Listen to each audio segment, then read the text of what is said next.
தமிழ்நாட்டினுடைய ஒப்பற்ற முதலமைச்சர் மாண்புமிகு தளபதி அவருடைய ஆணைக்கு இணங்க மாண்புமிகு துணை முதலமைச்சருடைய ஆசியோடு கோவை மாவட்ட நிர்வாகத்தின் சார்பாகவும் தொழிலாளர் நலத்துறையின் சார்பாகவும் மிக பிரம்மாண்டமான ஒரு தனியார் துறை வேலைவாய்ப்பு முகாம் கோவையில் இன்று காலை தொடங்கி நடைபெற்று கொண்டிருக்கின்றன. 295 நிறுவனங்கள் பங்கு பெறக்கூடிய இந்த வேலைவாய்ப்பு முகாமில் 20,000க்கும் மேற்பட்ட பணியிடங்கள் வேலைவாய்ப்புகளை வழங்குவதற்கு தயாராக இருக்கின்றன. நேற்று வரை ஆன்லைன் மூலமாக ஏறத்தாழ 4,000க்கும் மேற்பட்டோர் பதிவு செய்து இன்று வேலைவாய்ப்பு முகாமிலே பங்கு பெற்றிருக்கின்றார்கள்.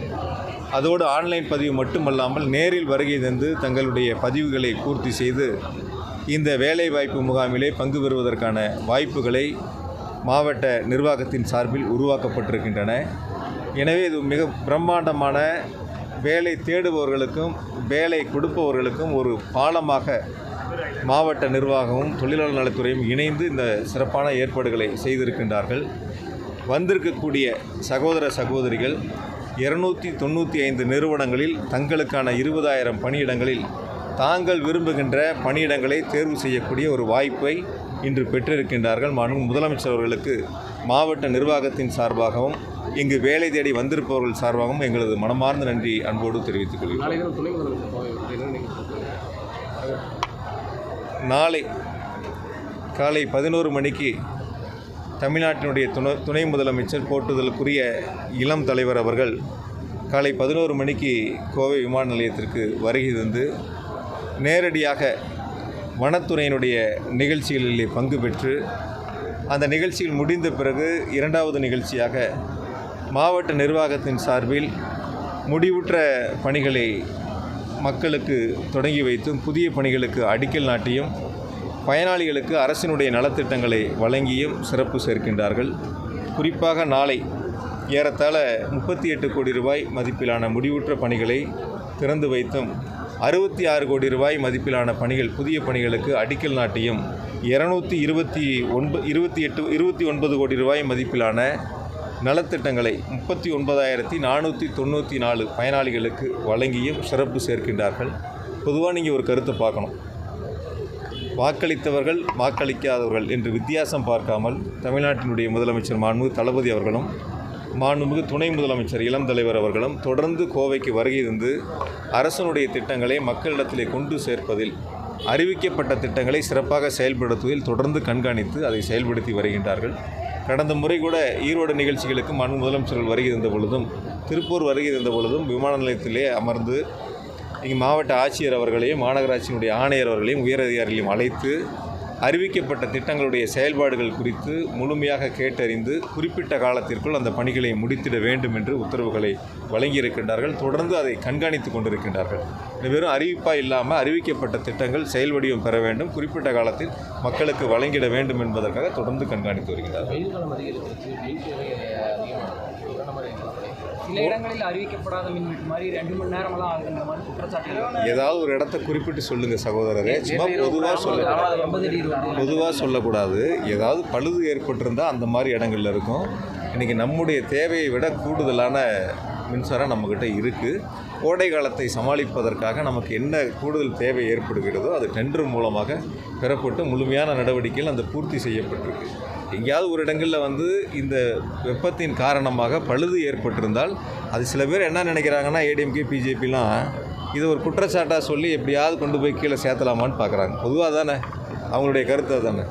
குறிப்பிட்ட இடங்கள் எங்காவது இருந்துச்சுன்னா உடனடியாக நாங்கள் அதை நடவடிக்கை எடுத்து அந்த பழுதடைந்தது கூட உடனுக்குடன் சரி செய்யப்படுவதற்காக பணியாளர்கள் நியமிக்கப்பட்டிருக்காங்க. அதனால் கோடை காலத்தை பொறுத்தவரை இப்போ கோடை காலம் மட்டும் இல்லை, இனி தமிழ்நாட்டில் திராவிட மாடல் ஆட்சியில் முதலமைச்சருடைய பொற்கால ஆட்சியில் தமிழ்நாட்டில் மின்சாரம் போதிய அளவு இருக்கின்றது. புதிய திட்டங்களை செயல்படுத்துவதற்கான அறிவிப்புகள் வெளியிடப்பட்டு அந்த பணிகள்லாம் தொடங்கப்பட்டிருக்கு.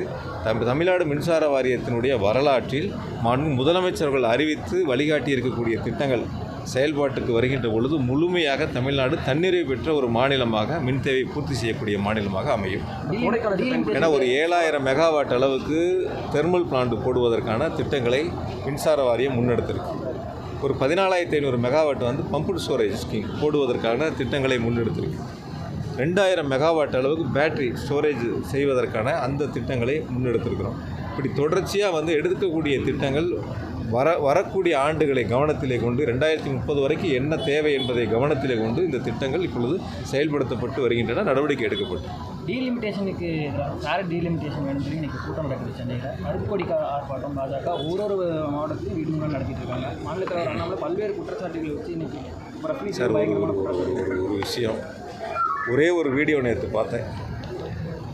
மது விலக்கு சம்மந்தமாக 2023 அவர் பேசின பேச்சும் 2024 அவர் பேசின பேச்சும் ஒரு வீடியோ பார்த்தேன். அது வேணால் உங்களுக்கு போட்டு காட்டுறேன், என் செல்ஃபோனில் இருக்குது. வீடியோ பார்த்தேன். 2023 என்ன சொல்கிறாரு, மது விலக்குங்கிறதே சாத்தியம் இல்லை, 20,000 பேர்த்துக்கு வேலை வாய்ப்பு போயிடும், மேலேருந்து கடைமடை வரைக்கும் டாஸ்மார்க்கில் பணிபுரிகிறாங்கன்னு ஒரு கருத்து சொல்லியிருக்காரு.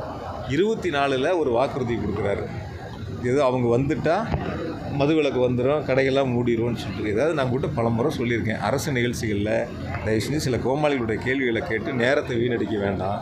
ஒரே மாதிரியான பேச்சுக்களை பேசுகிறவங்கள கேட்கலாம். உங்களுக்கும் நிறையா வேலை இருக்குது, எங்களுக்கும் நிறையா வேலை இருக்குது. 10,000 பேர் இன்றைக்கி கலந்துருக்கிறாங்க. அதனால் தொகுதி மறுவரையர் என்பது தமிழ்நாட்டிற்கு மிகப்பெரிய ஒரு அநீதி ஏற்படும். அதுதான் முதலமைச்சர்கள் தொடர்ந்து சுட்டி காட்டுறாங்க. அந்த அநீதிங்கிறது என்ன, நம்முடைய குரல் டெல்லியில் ஒலிக்கின்ற பொழுது அந்த குரல் கேட்பதற்கு நபர்கள் எல்லாம் போயிடும். அதைத்தான் முதலமைச்சர்கள் மக்களிடத்தில் அடித்தட்டு மக்கள் வரை அது சென்றடைஞ்சிருக்கு.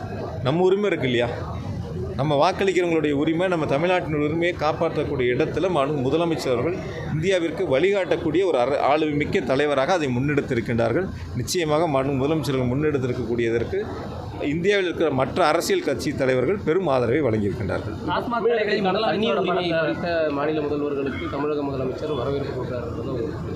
எப்படி தண்ணீருக்கான உரிமை, தமிழகத்தின் தண்ணீர் உரிமையை பறித்த கேரளா மற்ற விஷயங்கள். இப்போ இன்றைக்கி வேலைவாய்ப்பு முகாம் போடுங்க, நாளைக்கு துணை முதலமைச்சருடைய நிகழ்ச்சி இருக்குது, பிரம்மாண்டமான நிகழ்ச்சி இருக்குது. பொதுவான அரசியல் கருத்துக்களை அரசு நிகழ்ச்சிகளை தவிர்த்துருங்க. நன்றி.